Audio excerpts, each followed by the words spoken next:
Bismillahirrahmanirrahim. Assalamualaikum warahmatullahi wabarakatuh. Alhamdulillahillazi binuri jamalihi adha'a qulubal arifin wa bihaibati jalalihi akhraqa fu'adal asyikin wa amara siral wasilin. Ashhadu an la ilaha illallah wahdahu la syarikalah rabbul alamin. Wa ashhadu anna Muhammadan abduhu wa rasuluh asrafal anbiya'i wal mursalin sayyidina Muhammadin wa ala alihi wa sahbihi ajmain. Subhanaka la ilma lana illa ma 'allamtana innaka antal alimul hakim. Subhanakallahumma rabbana wa bihamdika asyhadu an la ilaha illa anta astaghfiruka wa atubu ilaih. Astaghfirullahaladzim. Astaghfirullahaladzim. Astagfirullahaladzim. Allazi la ilaha illa huwal hayyul qayyum wa atubu ilaih. Min jami'il ma'asi wa dhunub. La hawla wa la quwata illa billahil aliyyil azim.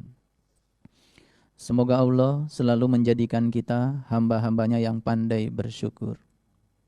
Puncaknya syukur adalah membacakan Alhamdulillah disertai dengan sikap menyerahkan seluruhnya kepada Allah.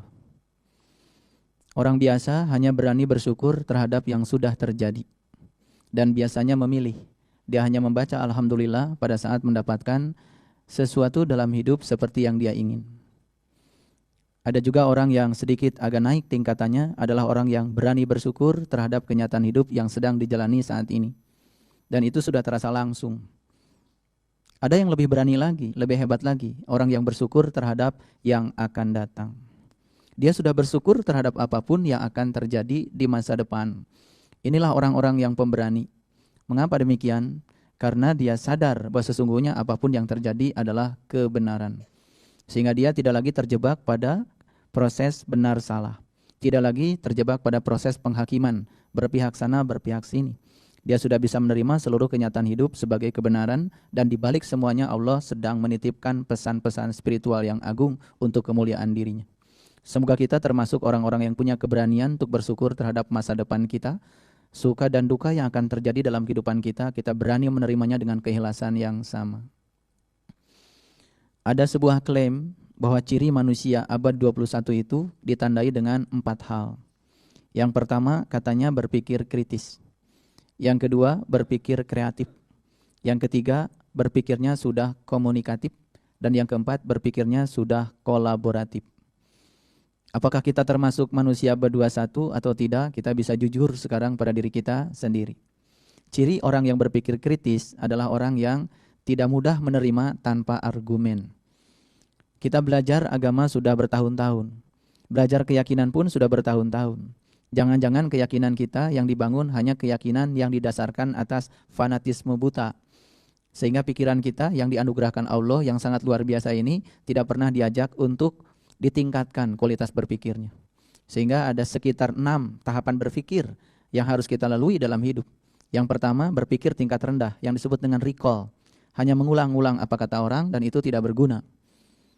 Orang yang di atas itu berpikirnya sudah comprehension. Jadi dia sudah mulai memahami. Lebih tinggi lagi sudah mulai bisa menerapkan ya pengetahuan ke dalam segala dimensi persoalan sehingga dia bisa solve problem. Dan yang lebih tinggi lagi adalah mampu menganalisis, membuat hubungan, bisa mempetakan, dan lain-lain. Ini tingkatan berpikir lebih hebat lagi. Lebih tinggi lagi yang disebut dengan evaluatif.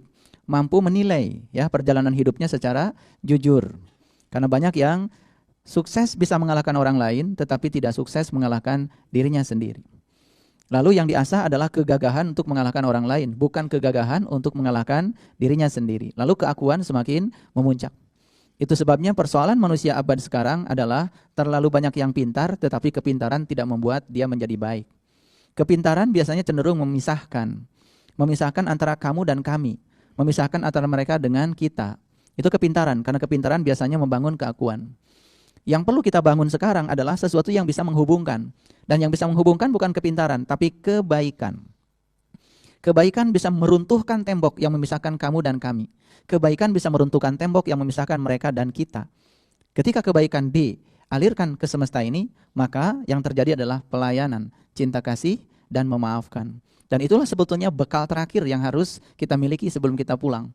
Bukan kemampuan membaca kitab, bukan suara bagus, bukan berapa ribu hadis yang kita hafal, karena itu menjadi tidak penting sepanjang itu tidak membuat hidup kita berubah menjadi tambah baik.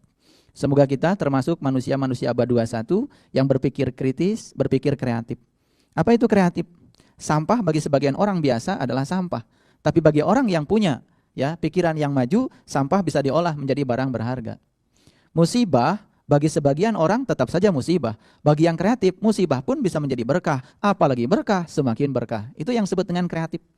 Nah, orang yang sudah mencapai tingkat kreatif yang seperti itu masuk dalam dimensi komunikatif.